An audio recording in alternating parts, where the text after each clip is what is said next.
Hi, I'm Michael Horowitz. Okay, and you were Tim Leary's archivist. I was Tim Leary's archivist, yes. From when to when? 1970, when he went to prison, and he needed somebody to look after his papers. And I was kind of that type of person. I was a book collector. I was working on rare books and manuscripts. And I was also, you know, I was of the 60s. I was of that period where a lot of interesting things were happening. And so it was a combination of I was a hippie scholar, actually, you might say. And I wanted to help him.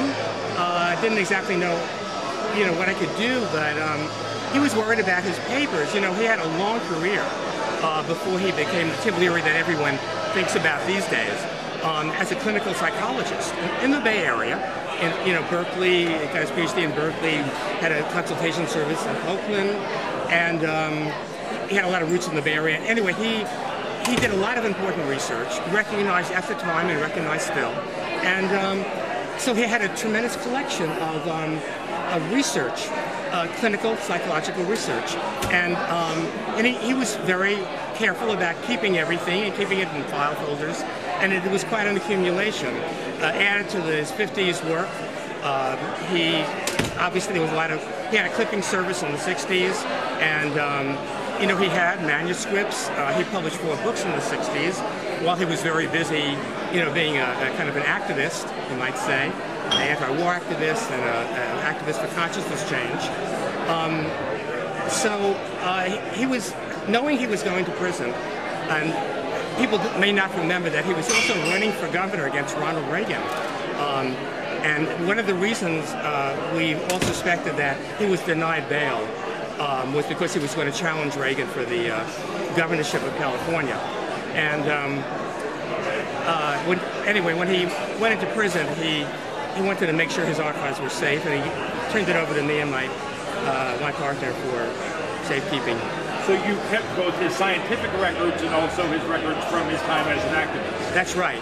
That's right. So they were really, the records were of the psychedelic movement, the records of the clinical, of transformational, transpersonal psychology that came out of the 50s, and all the liberation movements of the 60s, but particularly the psychedelic movement.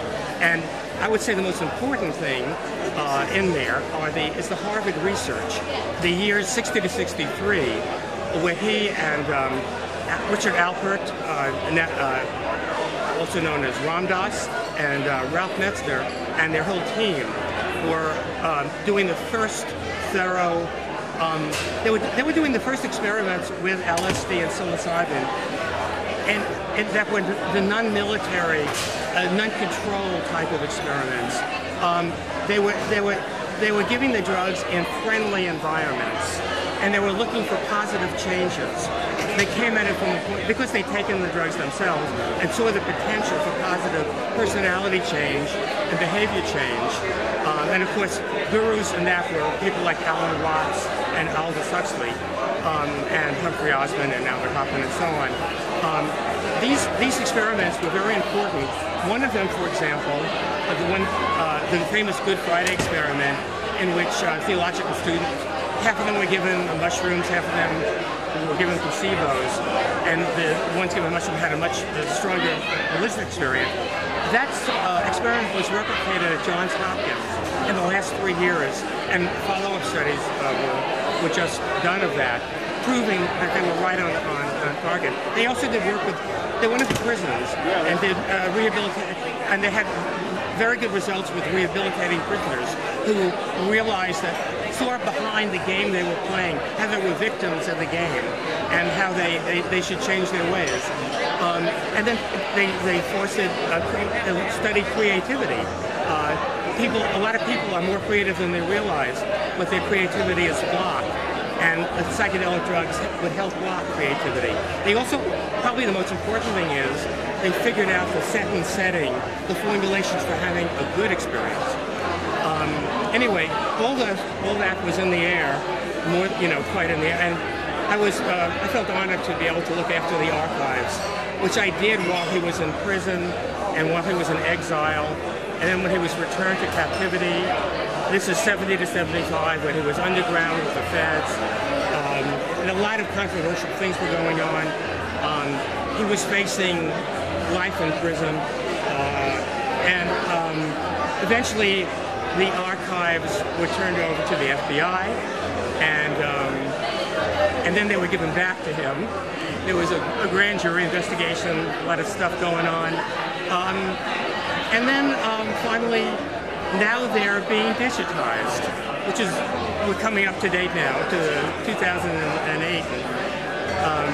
That's what I was going to ask. Yeah. I mean, the reason we're here tonight. The reason we're here tonight is that of the Internet Archive. Yes, I mean, Leary, Tim Leary wanted to get his message out, and the way to get your message out now, as he recognized very early, back in the 1980s, was through the internet and to the digital revolution. And he had one of the earliest websites, Leary.com, one of the earliest personal websites on the World Wide Web. And so his dream, he died in 1996, and we were already starting this project of putting, materials from his archives, downloading or uploading his books to the net so that people who would have access to them who otherwise wouldn't, and also photos and newspaper clippings, and I'm looking right across from here is a letter from Jack Kerouac following up his being given psilocybin pills by Leary. Two letters from Aldous Huxley from the early 60s about the research and giving him advice, which Tim didn't exactly take, as we well know. Because I mean, Huxley thought that it should be something for artists rather than revolution. And his writings speak to the times. They're very prophetic.